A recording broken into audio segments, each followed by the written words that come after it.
Hello, fashion lovers. You're welcome back to my channel. If this is your first time here, thank you so much for stopping by.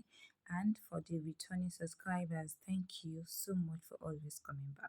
In today's video, we'll be making the trendy lace Khimar, and I'll be making use of 3 yards of this fabric to sew it. But it's better you use 3.5 yards. And the 3.5, please cut it together. So this is the rest of the fabric, which is the half. If it's not enough, I'm going to add that to it. But to avoid joining, it's better you use 3.5 yards of fabrics. I'll be using these lace trimmings, which is 1.5 inches, then my sewing materials, then the stones, just to add some designs to it. Let's get started without wasting much of our time. I'll be folding my fabric into 4 pieces before I start drafting my measurements. After folding my fabric into 4 pieces, I will start imputing my measurements. Starting from the center front, I'll be imputing the neck measurement, and the width that I'm working with is 7 inches. So 7 inches for the neck width. Now, the the sleeves is cut together with the bodies. So from this center, I'll be marking 30 inches all the way down. But as I said earlier, that it's better you use 3.5 yards of fabrics. This is what I was talking about. I couldn't get 30 inches length here, so I have 27 inches here. Means that I will be adding extra 3 inches to the sleeve. In order to avoid this mistake, please use 3.5 yards of fabrics or use 3 trousers. So it is better that way you have your full measurement. So here I'll just be coming down by 2 inches of my shoulder slope. What I'm doing here, just watch closely. Shoulder slope 2 inches. Now I'll just be connecting the shoulder slope and the shoulder line together using my long ruler. You can as well use your hand. It's okay. It's not a fitted outfit. So we are yet to mark the depth of the neckline we're working with, which is what I'll be doing now. I'll be making use of 2 inches for the neck depth, and that is exactly what I'm doing here. After marking 2 inches, I'm just going to cuff it, make a curve for the neck depth. So now we're cuffing out our neckline. So I'll cut that one out.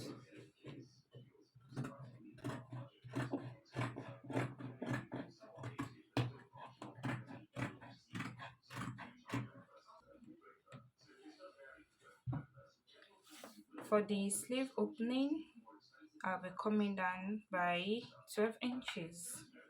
For the sleeve opening, 12 inches. So I'm going to mark that 12 inches here as well.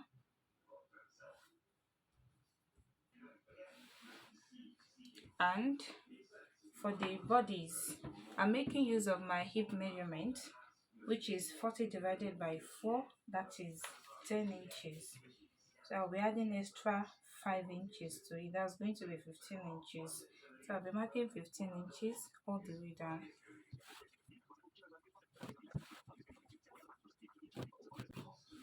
I'll be slanting it a little bit as I'm going downward. So that is it.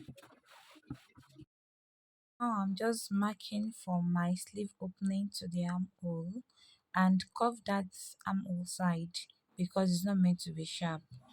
So just cuff it. Okay. And I'll be cutting out the shoulder slope.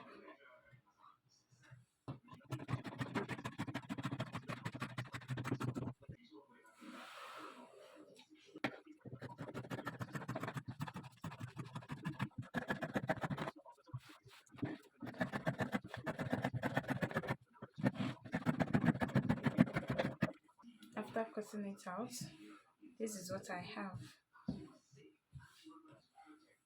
as you can see. Now let's cut out the hijab part of our khimar, and I'll be making use of the half yards that remain for my fabric. I'll start by folding it into 2. You see the part that we're going to join together with our neckline. where you're attaching your hijab together with the neckline, I'll be making that part 14 inches and the length is going to be 20 inches. And the up is going to be 16 inches. I like that part to be wide in case of braids. When you make braids and you pack your hair up, you still want your hijab to still accommodate your hair. So hence why I'm using 16 inches. After achieving that, I'm just going to cut it out. As you can see that it's slanted because the down part, the neckline is 14 inches wide, the up is 16 inches. And I'm just going to cut out the fold as well and curve this place because it's not sharp. Just curve it. That's basically what you're doing.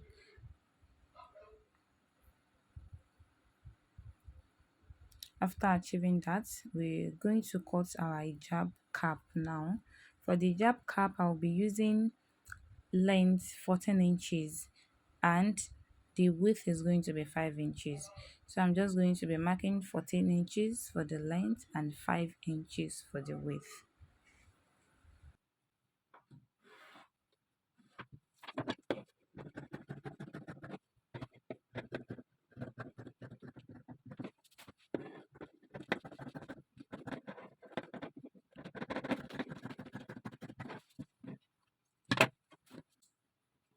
Folding this into two. So if I fold it into two like this, it's going to be 7 inches on fold. And I'll just cuff it, and this is 5 inches.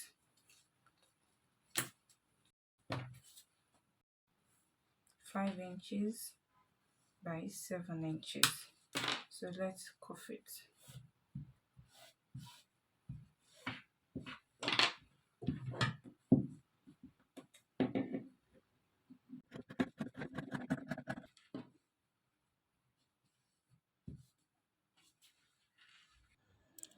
It's going to be here.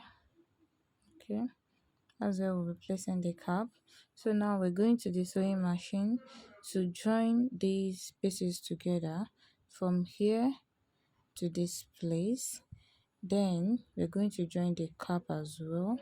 I'll be showing you how you're going to join this place and also the down part after joining those pieces together. Okay, as you can see that I have joined all the pieces together for the Khimar. Now look at this side of the sleeve. I have fixed the lace trimming and also added the stones. I'll be showing you what I did here on the other sleeve. And also remember that I said I was going to add extra 3 inches to the sleeve length because I couldn't get 30 inches. I got 27 inches from the length when I folded it into 4. So that is the joint I have here. Again, please use 3.5 yards of materials in order to avoid this joining. I'm not so bothered about the joining because I'll be using stones. So it's still going to cover it. So now I'm just going to place my lace trimmings, the right side of my lace trimmings on the right side of my Khimar, and you're just going to run a straight stitch all the way down. That is how you're going to achieve that. And for the stone, there is no ideal place to place it. Totally depends on you. You can place it on the bodies, you can place it on the sleeve, you can even leave it out. I mean, and just make your Khimar like that. So for me, I just want a bit of shine on it. That is why I'm using the stone, and I'll be using my iron to gum it together with my fabric.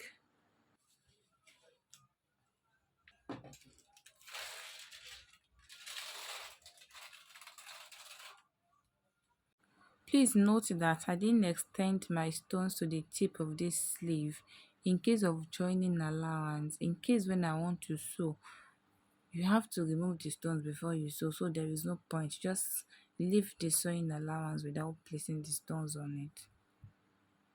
I've joined my jab too. What next here is to measure your face circumference and divided by 2. So mine is 22 divided by 2, 11 inches. So I'll be marking 11 inches here. It can be adjusted. If it is lesser than 11 inches, you can always adjust it. So marking the 11 inches, and I'm going to close the rest all the way down. Okay, close this all the way down, and that place as well, I'm just going to fold it in and top stitch. That's all for that. For this place now, you can see this is the joining part. This is where I'll be attaching to the center back of my Khimar. So I'm just going to place this like this, the side seam, I mean the shoulder joining. Then I'm going to find the middle and notch it. You'll also find the joint part, the center back where it was joined on your hijab. You're going to match it together to the notched part on your khimar where you just notched. But note that the right side of your hijab will be facing the right side of your khimar. You're going to pin it together, then stitch. It's always good to pin together first. It helps you to make an adjustment in case if the neck of your khimar is wider than your hijab, or your hijab is wider than the neck circumference of your Khimar. So after joining together, now this is what it looks. This is how you're going to place your hijab inside. It makes it really easy for you to stitch. After then, I'm just going to turn it to the right side and show you what I have. I was still going to be overlocking all the rough edges. So for the down part of our Khimar, I'm going to fold it like this, come in by 2 inches. I'll blend these 2 inches and like so, because I don't want this place to be sharp. You're just going to hem it after you cut it. And here is the finished look of our kemal. It came out really beautiful. The same way I fixed the stones on the sleeves is the same way I did on the bodies as well. I just placed the stone where I wanted it to be and placed my iron on it. It came out really nice. I love the finishing look of this kemal. If you find this helpful, kindly like, share, subscribe to my channel and drop your comments if you have any. Thank you.